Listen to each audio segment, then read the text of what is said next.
Hey guys, today we'll be making an adorable, poofy, curly 4th of July deco mesh wreath. What you will need, I have a 16-inch wreath ring with the stems attached, or you can attach your own stems, 6-inch deco mesh, scissors, or a rotary cutter. Alright, let's get started. So first thing I like to do is raise all of my stems.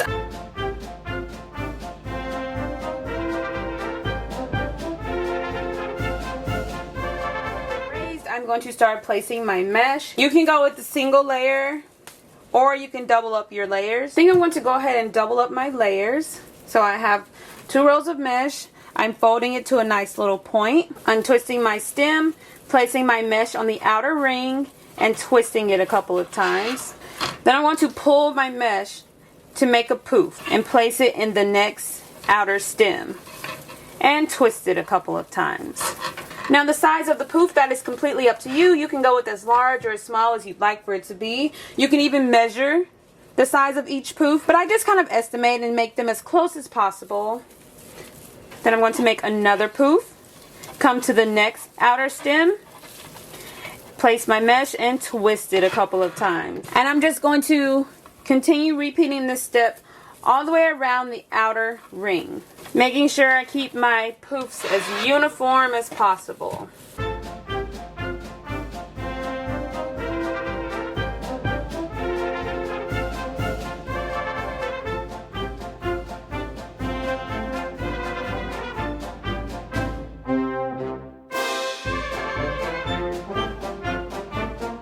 So I'm coming back to my starting point, making a poof, untwisting my stem, place my mesh and twist it back. And then I'm just going to cut away the excess mesh and tuck it away. And then I'm going to come back and repeat the exact same steps on my inner ring.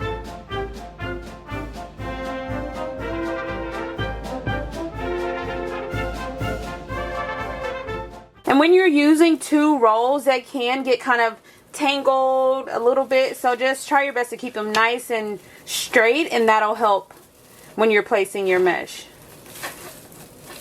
So that's why you kind of see me unrolling a decent amount prior to making my poof. Sometimes they can just roll away from you.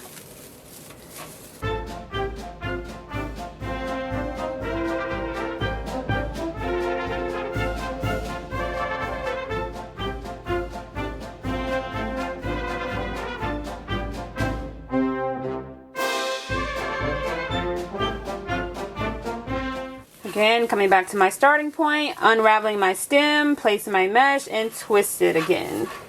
And cut away the excess mesh. Alright, so you can see the wreath is looking so large and poofy already. Now I'm going to add mesh to each of my stems. So I've cut the rest of my mesh into 8-inch long pieces. So, several options. You could roll it at a cute little curl. You can roll it at a diagonal. Or you can do a combination of the two. I think for this specific wreath, I'm going to combine them because of the stripes. I want the stripes to be really visible, but I still want to have a cute little curl thrown in there as well. So I'm going to keep 1 curl and 1 diagonal, crisscross them, scrunch in the center, and place it on my stem. Twist it a couple of times, and then tuck it away. So that way I can kind of have the best of both worlds. I have the cute little curl and also the diagonal. Alright, I'm going to repeat that step again. Diagonal, cute little curl, scrunch in the center. And you can go with more pieces if you'd like in each bundle. So I'm just going to continue making my bundles all the way around the inner ring, and then we'll come back and complete the outer ring.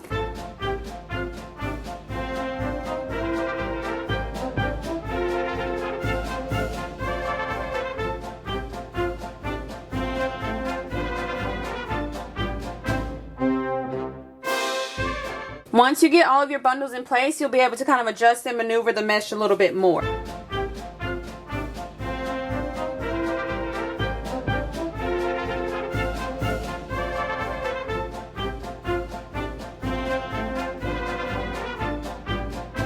I'm just going back through and adding a few extra pieces to my center ring, just because I had extra, so that I just unraveled it. I'm placing another spiked piece of mesh behind my 2 previous pieces, scrunching it again, and replacing it on my stem. Twist and then tuck it away. So that's why I always say you are never stuck with a decision that you make. You can always change it up later. You can go back and say, hey, I want to add this, I want to add that. So I changed it to 3 pieces of mesh in each bundle. So 1 curled piece and 2 spiked pieces for my inner ring. The outer ring, I did keep it with 2 pieces of mesh. You can keep 2 pieces throughout the entire wreath. You can go with even more pieces. Whatever you prefer. Alright, so I have all of my mesh in place. I'm just adjusting and maneuvering. And I think I'm going to keep my poofs layered. I could separate the layers, but just because this is striped mesh, I want to keep the layers in place. But it's so cute, simple, and easy to make. Modify the color, the style, add in any additional embellishments you prefer. You can add in more mesh. You can add an adorable sign to the center. Whatever you'd like. Just have fun with it and make it your own. But it's so cute, simple, and easy to make.